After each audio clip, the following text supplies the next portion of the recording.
Ration क्या गरीब आदमी का तबेला समझ लिया? गरीब आदमी का आप राशन दे रहे हो, कभी बंगा वो आप जो है वोट राजनीति करके राशन देना चाह रहे हो। किसका दे रहे हो? किसानों का राशन दे रहे हो। ब्रिटानिया बिस्कुट 5 रुपए में बिकता है। अगर वो गवर्नमेंट है, अडानी अंबानी की गवर्नमेंट है, वहीं तक सीमित रह गई है। एक आम जनता को लेकर बड़ी परेशानियां हैं, चाहे छोटे तबका का व्यक्ति हो, चाहे बड़े तबका को। कांग्रेस गवर्नमेंट थी तो 400 रुपये में सिलेंडर था, अभी 1000 में 600 रुपये मोदी जी ले रहे हैं। चीज है, कहते हैं ना, अगर किसी की बुरी आदत डालनी है तो पहले प्रलोभन दो। जैसे रिलायंस ने क्या किया, शुरुआत में जियो हो या रिलायंस जियो या एयरटेल हो, तो उन्होंने क्या किया, शुरुआत में फ्री में सिमें बांटी, फिर थोड़ा रिचार्ज। अधिवक्ताओं का रुख जो है वो समाज के साथ है, अधिवक्ताओं का रुख सरकार के साथ नहीं है। जो वर्तमान सरकार है ये कारपोरेट सरकार है, ये किसान विरोधी है, दलित विरोधी है, पिछड़ा विरोधी सरकार है। तो इनसे जो है जनता जो है त्रस्त है, परेशान है। और सबसे बड़ा कारण ये है, अगर इलेक्शन ये बैलेट पेपर से होता है तो 100% गवर्नमेंट को पब्लिक जड़ से उखाड़ के फेंकती है। सर नमस्कार, मैं तेजपाल वर्मा और इस समय पहुंचा हूं पीलीभीत की वार एसोसिएशन में, जहां पे आपने बहुत सारी देखे हैं नुक्कड़ सभाएं, गली से लेके शहर तक, गांव से लेके मोहल्ले तक, जहां पे हमने ओपिनियन पोल अनेक किए। लेकिन आज हम उनका सर्वे करने जा रहे हैं, उनका मत पूछने जा रहे हैं, जहां पे अपराधी से लेके स्वच्छ तक, छोटे से लेके बड़े तक, गरीब से लेके अमीर तक, जिसकी सलाह पे चलते हैं वो मार्गदर्शक मेरे पीछे आप जैसे देख रहे हैं अधिवक्ता लोग। और आज हम जानेंगे 2022 के चुनाव के लेके इनका क्या मत है, कौन किसके पक्ष में है, पीछे गुजरी सरकार में और आने वाली सरकार में, और यह जो वर्तमान में रही सरकार उसकी क्या खामियां थी, क्या खूबियां थी, क्या कमियां थी। इसी क्रम में हम एक एक करके इनसे बात करेंगे और जानेंगे इनकी राय। क्या नाम है भाई साहब आपका? जी, जो इससे पहले 2017 से पहले समाजवादी सरकार गुजरी और 2017 से बाद में भारतीय जनता पार्टी, तो इन सरकारों में क्या अंतर देखते हैं? आप एक अधिवक्ता हैं और बहुत सारे आपके पास केस भी आते होंगे, लोग राय भी लेते होंगे, मेन अंतर क्या देखा आपने? जो पॉइंट ऑफ व्यू को अगर देखा जाए तो सबसे पहली चीज़ होती है एसेंशियल एकोमोडेशन। एसेंशियल एकोमोडेशन जो है वो इतने महंगे हुए हैं बस, जिससे कि जनता के लिए बड़ी प्रॉब्लम क्रिएट हुई। ख़ासतौर से कोरोना पीरियड रहा, उस पीरियड में जनता में बड़ी परेशानी उठाई। उसके बाद से लेके आज तक अगर सरसों का तेल को ले लिया जाए, आटा ले लिया जाए, चावल ले लिया जाए, दालें ले ली जाए, बिजली की जो यूनिट्स के रेट्स हैं वो बढ़ते हुए देखे जाए, इन सब चीज़ों को लेकर जनता पे बहुत भारी मार पड़ी है, जिससे जनता में बड़ी त्राही मची है। मैं समझता हूँ ये अगेंस्ट रहेगा इस मरतबा इलेक्शन में। बहुत सारे अंधभक्त हैं सर, मैंने कई बार देखा सर्वे में, चाहे वो तेल हो या किसी अन्य कीमतों को लेके हो, बोलते हैं अगर पेट्रोल या डीजल 500 के पार भी हो जाएगा तब भी हम चलाएंगे, डालेंगे, पर सरकार हमें यही चाहिए। क्या वो सही है या आप उसे किसी और व्यू से देखते हैं? उनका अपना पर्सनल व्यू कोई भी हो सकता है, आस्था किसी में भी किसी की हो सकती है, वो एक अलग चीज़ है। लेकिन जो ज़मीनी हकीकत है वो यही है कि आदमी परेशान है। और अगर तेल को ले लिया जाए तो जो इंटरनेशनल मार्केट में जो कच्चा तेल का बैरल का रेट जो पहले हुआ करता था, उसमें रेट यहाँ पर फुटकर में कम बिकता था, आज बैरल का रेट वहाँ कम है और यहाँ ज़्यादा बिक रहा है। उसकी मेन वजह है स्टेट गवर्नमेंट और सेंट्रल गवर्नमेंट ने दोनों ने अपनी एक्साइज ड्यूटी को बहुत ज़्यादा बढ़ा रखा है, जिनकी वजह से ये पेट्रोल और डीजल महंगे हुए हैं, जिससे किसानों को बहुत मार पड़ी है।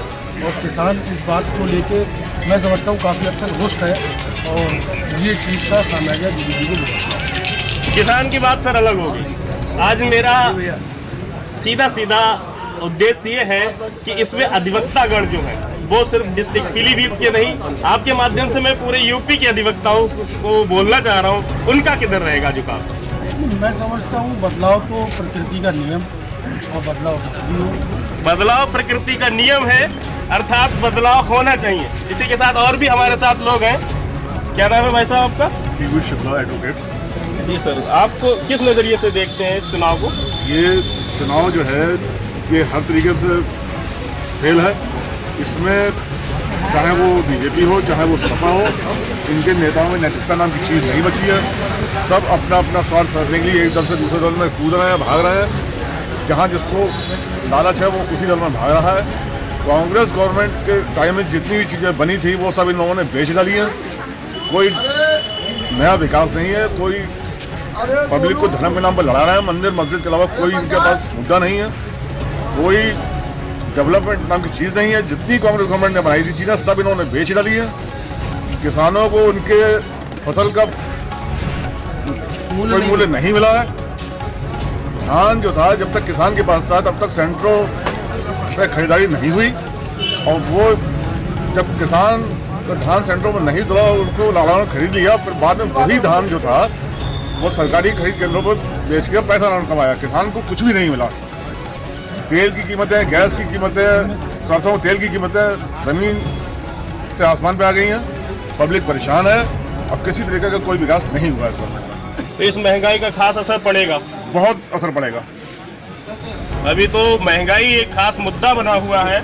और भी हमारे साथ बहुत लोग हैं। भाई साहब, आपका क्या नाम है? अच्छा, मैं आपसे जानना चाहूँगा सर, क्योंकि आप एक अधिवक्ता हैं, अगर 2017 से पहले और बाद में देखें तो भ्रष्टाचार या हमारे जो सरकार की नीतियां हैं उनको आपसे ज़्यादा बेखूबी कोई नहीं जानता, इस पे आप क्या कहेंगे? ये गवर्नमेंट, वर्तमान की गवर्नमेंट कॉर्पोरेट गवर्नमेंट है, अदानी अंबानी की गवर्नमेंट है, वहीं तक सीमित रह गई। ये एक आम जनता को लेकर बड़ी परेशानियां हैं, चाहे छोटे तबका का व्यक्ति हो, चाहे बड़े तबका का हो, चाहे अधिवक्ता हो। अधिवक्ता हित में तो इन्होंने कोई कार्य नहीं किया है। प्रदेश भर में काफ़ी अधिवक्ताओं की हत्याएं हुई हैं, अब वो आज तक कोई भी सोल्यूशन नहीं हुआ, ना मुलजमानों की गिरफ्तारी हुई है। अधिवक्ता विरोधी सरकार है ये, इसको जड़ से उखड़ फेंकना है। अच्छा, पुलिस प्रशासन को लेके जैसे कभी ऐसा हुआ हो कि आपके कार्यकाल में कोई केस आया हो या मान लीजिए कोई अपराधी आपके पास आता हो जिसको आपने न्यायिक रूप से कोई कार्य ऐसा किया हो जो सही हो, लेकिन इसके बाद पहले की अपेक्षा अब कार्य पद्धति में उनका कोई बदलाव हो? देखिए, पुलिस प्रशासन एकदम बेलगाम हो गया है इस गवर्नमेंट में, उस पर किसी की चलती नहीं है, वो अपनी हिसाब से चलाती है। भ्रष्टाचार चरम सीमा पर पुलिस प्रशासन बेलगाम है। 2022 को फिर कैसे देखते हैं? 2022 को देखते हुए यही है कि बदलाव आना चाहिए। किधर झुकाव हो रहा है? आम जनता तय करेगी। अब नहीं, अधिवक्ताओं का क्या मानना है सर? अधिवक्ता एक सामूहिक रूप से निर्णय उनका यही रहेगा, क्योंकि अधिवक्ताओं का हित इस गवर्नमेंट ने बिल्कुल नहीं साधा है, और अधिवक्ताओं की हत्याएं लगातार होती रही हैं, और अधिवक्ताओं के हितों की रक्षा आज तक इस गवर्नमेंट ने नहीं की है। क्या नाम है आपका भाई साहब? जी, क्या कहना चाहेंगे 2022 के चुनाव को लेकर? महंगाई देखें जी, कांग्रेस गवर्नमेंट थी तो 400 रुपये में सिलेंडर था, अब 1000 में। 600 रुपये मोदी जी ले रहे हैं एक सिलेंडर। जी, 50 रुपये सरसों का तेल था खाने वाला। गाँव ग्रामीण लोग खड़े हैं, गांव के लोग आए हैं, हम लोग यहाँ बता सकते हैं जिला मुख्यालय पर, तो अब 200 रुपये में सरसों का तेल। और योगी सरकार और मोदी सरकार कह रही है गाय गोरू उसमें हिलवाई। आप गाँव जानवर देख लीजिए, आप छुट्टा जानवर। इन्होंने क्या कहा था, गौशालें बनवाएंगे। सब सड़कों पर आप जाइए, कितने लोग मरे हैं, एक्सीडेंट होते हैं, तमाम तरीके की दुर्घटनाएं होती हैं, उसके लिए कोई प्रबंध इन्होंने नहीं किया। महंगाई आप देख लेंगे, 50 रुपये वाला सरसों का तेल 200 रुपये में आदमी खाने को मजबूर है। महंगाई। पेट्रोल देख लें आप, 50-60 रुपये गवर्नमेंट था जो मनमोहन सिंह जी प्रधानमंत्री थे, आज 120 रुपये में बिका है, 100 रुपये इस समय भी बिक रहा है। तो महंगाई का चुनाव होगा। भाजपा चाह रही है कि जो है बांटना चाहते सवाल। मुझे ऐसा लगता है कि कोई ऐसा नहीं है। हमारे यहाँ पूरे देश के लोग संविधान के प्रति मानते हैं, उसके संविधान के तहत हम लोग चलते हैं, देश चलता है। तो कहीं कुछ बंटवारा नहीं, केवल चुनाव महंगाई होगा, बदलाव होना चाहिए, और ये सरकार जाएगी। 2022 में सरकार जाएगी। 2022 में सरकार जाएगी, बिल्कुल। एक चीज है, कहते हैं ना, अगर किसी की बुरी आदत डालनी है तो पहले प्रलोभन दो। जैसे रिलायंस ने क्या किया, शुरुआत में जियो हो या रिलायंस, जियो या एयरटेल हो, तो उन्होंने क्या किया, शुरुआत में फ्री में सिमें बांटी, फिर थोड़ा रिचार्ज महंगा हुआ, और आज वही रिचार्ज बहुत महंगा हो गया। लेकिन क्या करें, अब आदत पड़ी हुई है। शुरुआत में जो सिलेंडर था वो 400, 350, 400, 500 में था, लेकिन उस समय जब फ्री दे के आदत डाली गई, आज वो 1000 का है, और अगले अगर 2000 का भी हो जाएगा तो क्या करें, शुरुआत में फ्री से आदत डाली, वो तो लेना ही पड़ेगा। अर्थात महंगाई जो है वो बहुत बड़ा मुद्दा हो चुका है। इसी के साथ और भी लोगों से बात करते हैं। जी, 2022 का चुनाव जो आपको लगता हो बेहतर, क्या सुधार हुए, क्या खामियां रही, आगे अधिवक्ताओं का रुख किधर होगा, इसको लेकर? देखिए, अधिवक्ताओं का रुख जो है वो समाज के साथ है। अधिवक्ताओं का रुख सरकार के साथ नहीं है। ये जो वर्तमान सरकार है ये कारपोरेट सरकार है, ये किसान विरोधी है, दलित विरोधी है, पिछड़ा विरोधी सरकार है। तो इनसे जो है जनता जो है त्रस्त है, परेशान है। और सबसे बड़ा कारण ये है, अगर इलेक्शन ये बैलेट पेपर से होता है तो 100% गवर्नमेंट को पब्लिक जड़ से उखाड़ के फेंकती। सर बैलेट पेपर से मतलब ये अगर ईवीएम से होता है तो इसमें कुछ ऑप्शन? नहीं, देखिए, ईवीएम तो ऐसा है, ईवीएम तो एक कंप्यूटराइज है, इसमें फेरबदल किया जाता है, काउंटिंग इसकी सही नहीं होती, पब्लिक भी चीखती रहती है, लेकिन कोई प्रशासन क्योंकि इनके दबाव में रहता है सत्ताधारी दलों के, तो कहीं किसी की सुनवाई नहीं हो पाती। तो मेरा मानना ये है, अगर निष्पक्ष चुनाव चाहते हो तो बैलेट पेपर से चुनाव कराएगा। ईवीएम एक कंप्यूटर की तरह है। जी, अर्थात कहने का मतलब है जिस ईवीएम हो या कंप्यूटर हो, बनाता उसको मनुष्य है। जब मनुष्य से वो बन सकती है तो उसमें कमी भी की जा सकती है। ये सीधे सीधे एक आरोप है। अगर बैलेट पेपर से चुनाव होता है तो हो सकता है नतीजे कुछ और होंगे। इसी के साथ हमारे साथ और भी लोग हैं। जी सर, क्या कहें? नतीजे तो वैसे भी इस बार बदलाव आएगा। जनता त्रस्त है, परेशान है, महंगाई से, प्रशासन से, बेरोजगारी से। जी, वैसे आपका क्या नाम है? किस तरह से देखते हैं क्या किस तरह से जो चुनाव है 2022 का विधानसभा चुनाव, उसे अधिवक्तागण किस नजर से देखते हैं? अधिवक्तागण इस बार समाजवादी पार्टी को वोट करेंगे। समाजवादी पार्टी को और वोट करेंगे। ये चुनाव महंगाई पर होगा, बेरोजगारी पर होगा, किसान पर होगा, नौजवान पर होगा, क्योंकि इस सरकार ने महंगाई चरम पर पहुंचा दी है, बेरोजगारी चरम पर पहुंचा दी है। मतलब हर तरह से देखा जाए तो ये सरकार हर मुद्दे पर फेल है। उत्तर प्रदेश में मात्र एक ही विकल्प है, अखिलेश यादव, समाजवादी पार्टी। क्या नाम है भैया आपका? मुन्नालाल वर्मा एडवोकेट।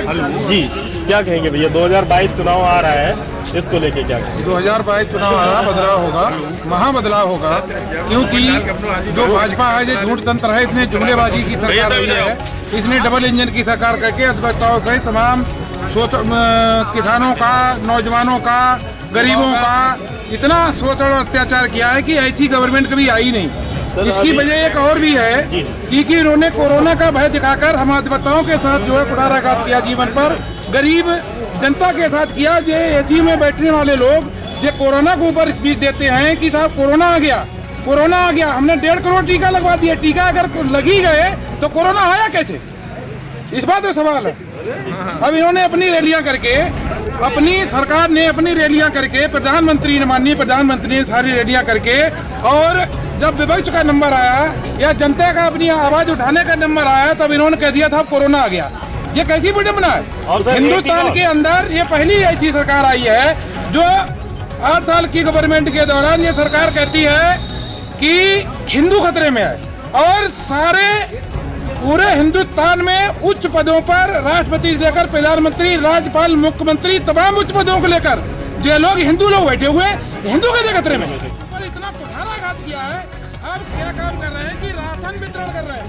राशन क्या गरीब आदमी का तबेला समझ लिया? गरीब आदमी का आप राशन दे रहे हो, कभी बंगा वो आप जो है वोट राजनीति करके राशन देना चाह रहे हो। किसका दे रहे हो? किसानों का राशन दे रहे हो। ब्रिटानिया बिस्कुट 5 रुपए में बिकता है, अगर वो कलकत्ता में खरीदो 5 रुपए में बिकेगा। अगर काश्तकार का गेहूँ हमारा इस समय धान 50 कुंटल पड़ा हुआ है, मार्केट में ले गए 15 रुपए रेट बताए, क्यों नहीं बिक रहा हमारा? कौन जवाब देगा? 15 लाख आएंगे, अच्छे दिन आएंगे, 2 करोड़ नौकरी देंगे, कहाँ गई? बेरोजगार सबको घूम रहा है। क्या हुआ? आप गवर्नमेंट जो पहले अखिलेश की थी उसको जो कच्चा बनियान गिरोह जो योगी की सरकार है, इसे हम कच्चा बनियान, योगी आरएसएस की सरकार है, आधा कच्चा पहनते हैं, दूसरे को पूरी पैंटी सिला देते हैं। इन्होंने सपा की गवर्नमेंट के समय आरोप लगाया था कि यादव लोग कुछ पदों बैठे हुए हैं। इस समय आप लोग देखा होगा, पता होगा, 45 लोग ठाकुर जाति के डीएम पद में तैनात हैं। सारे उत्तर प्रदेश में मुख्य जो इंस्पेक्टर और आईजी और उसके रैंक के कौन तैनात? किसी पिछले का हो, किसी मुस्लिम को, किसी को, दलित को, कल्याण हुई। कहाँ भ्रष्ट सरकार? होगा। जैसा ये कोरोना के लेकर इन्होंने कहा, मैं भी एक चीज कहूँगा कि 30 दिसंबर को जब यहाँ पे मतलब योगी जी का आगमन हुआ था, और इस समय भी एक चीज बहुत चर्चा में है, मुझे नहीं लगता है कि रात में कौन सा कोरोना आता है वायरस निकल के जो दिन में गायब हो जाता है। दिन में बड़ी बड़ी सभाएं होती हैं, रैलियां होती हैं और कोरोना शायद गायब रहता है, उसे दिखाई नहीं देता, लेकिन वो रात में आता है, इसलिए रात में लॉकडाउन लगा रहता है और दिन में खुला रहता है, जबकि दिन में होना चाहिए। वो पता नहीं क्या है सरकार की नीतियां। और भी भाई साहब से बात करते हैं। क्या नाम है? क्या नाम है? जी जी, क्या कहेंगे? जी जी, अधिवक्ताओं के साथ हैं। जी जी जी, मैं एक ही बात कहना चाहूँगा, इस सरकार में प्रशासन ने जितना परेशान अधिवक्ताओं किया है, वकीलों को किया है, आज तक किसी गवर्नमेंट ने नहीं किया। अधिवक्ताओं का वो जो अनुदान अधिवक्ताओं को मरने मिलता था, इस गवर्नमेंट ने रोक दिया। मैं तो सिर्फ इतना चाहूँगा, बदलाव हो, जबरदस्त बदलाव हो और वो सरकार बने। मैं किसी एक पार्टी का नाम नहीं ले रहा हूँ, वो सरकार बने जो हमारे अधिवक्ताओं, किसानों, दलितों, पिछड़ों सबका वो करे। लेकिन सपोर्ट किधर है अधिवक्ताओं का? सर सरकार तो वही बनेगी जिसको सपोर्ट करेंगे। देखिए हमने अभी आपसे कही जी जी कि सपोर्ट वाली बात तो अपनी जगह पे जी, लेकिन जो सरकार हमारे हित का काम करेगी उसको हम सपोर्ट करेंगे। लेकिन इस समय जो मतलब हम ऑप्शन है उसके हिसाब से पूछ रहा हूँ, कौन सा आपको ऑप्शन नजर आ रहा है जो सपोर्ट करेगा? भाई मैं यही जानना चाह रहा था सर। बाकी जी सर, क्या नाम है आपका? सैयद मोहम्मद इब्राहिम जी। तो बता दूं, सबसे ज़्यादा अधिवक्ताओं की हत्याएं भाजपा के सरकार में हुई जी। कभी अधिवक्ताओं की इतनी हत्याएं नहीं हुई। ये लोग संविधान की शपथ लेके संविधान का ही धज्जी उड़ा रहे हैं। इन्होंने माइनॉरिटीज़ का उत्पीड़न किया, इन्होंने दलितों का उत्पीड़न किया, इन्होंने ओबीसी का उत्पीड़न किया। ये तो ठोको राज है भाई साहब, ये तो जो इनके देशद्रोही है। बदलाव होगा, निश्चित बदलाव होगा 2022 में। पेट्रोल 100 रुपये, सरसों का तेल 200 रुपये, सिलेंडर 1000 रुपये। उनसे अच्छे दिन है भाई साहब, हमारे पुराने दिन वापस दिला दीजिए, वही अच्छे थे जी। और सरकार बदलेगी, 1000% बदलेगी। अब लिख के रख ली 2022 में इन्हें 100 सीटें भी नहीं मिलेंगी। जी सर, क्या नाम भी है आपका? मुझे सूरजपाल वर्मा एडवोकेट करते हैं जी। 2022 के चुनाव को किस दृष्टि से देखते हैं, क्या कहना चाहेंगे? 2022 के चुनाव में क्या है, बीजेपी ने तो रेल बेच दिया, सेल बेच दिया, भेल बेच दिया, एयरपोर्ट बेच दिए, रिजर्व बैंक का सिर्फ फंड था वो सब बेच दिया, तो इनको तो मतलब ही नहीं है। और गरीबों को जो 6000 रुपये साल में दे रहे हैं, 6000 रुपये साल में दे रहे हैं, तो एक बंदे के मोटरसाइकिल 10,000 चालान कर रहे हैं जी।